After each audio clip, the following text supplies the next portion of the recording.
Hi guys, so karon guys, sa tuaning tilawan guys, ang prutas na kawig sa madupang. Madupang ba? Di na ko alam ang exacting name, pero try na to ni.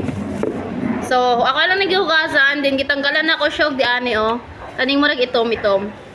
Tapos may asin punta. Nato ning tilawan.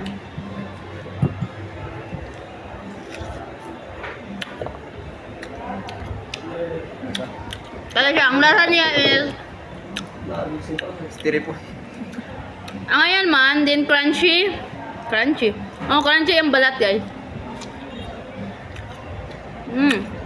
Din juicy siya. Din na siya puti-puti guys. Ngayon. Kauban. Huli ka.